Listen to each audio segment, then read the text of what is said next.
Voilà. Merci. La parole est maintenant Monsieur Roger Gérard Schwarzenberg pour 2 minutes. Merci Madame la Présidente. L'article 4, comme vient de le dire mon collègue, reporte la revalorisation des pensions de retraite du 1er avril au 1er octobre, donc de 6 mois. C'est une sorte de désindexation qui ne dit pas son nom, qui est un peu masquée ou oblique, mais qui va diminuer le pouvoir d'achat des retraités dont beaucoup vivent déjà dans des conditions difficiles. En première lecture, un amendement de suppression de cet article 4 avait été voté par 5 des 6 groupes de cette Assemblée. Toutefois, le lendemain, le gouvernement a fait procéder, comme c'est son droit d'ailleurs, à une seconde délibération de cet article, qui donc a persisté dans le texte que nous examinons aujourd'hui.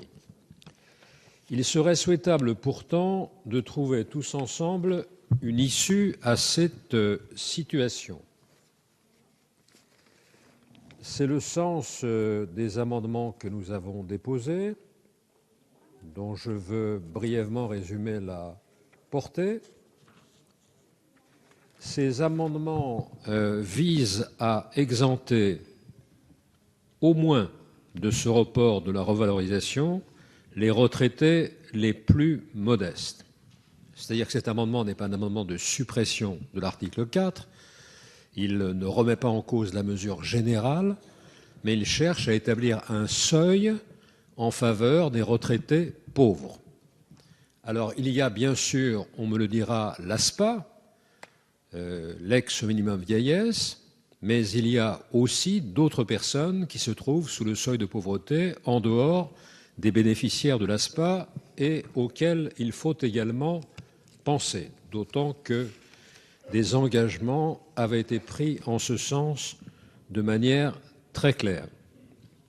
Nos 3 premiers amendements, nous en parlerons, se réfèrent à la notion donc de seuil de pauvreté.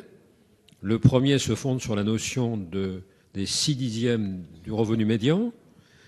Le deuxième amendement sur le premier décile des pensions. Le troisième sur 60% de la médiane des pensions. Je termine, Madame la Présidente. Merci, Monsieur le Président Schwarzenberg. Schwarzenberg. Et quel que soit l'amendement concerné, la technique retenue, il nous paraît indispensable d'exempter de ce report les retraités les plus modestes et en tout cas les retraités pauvres.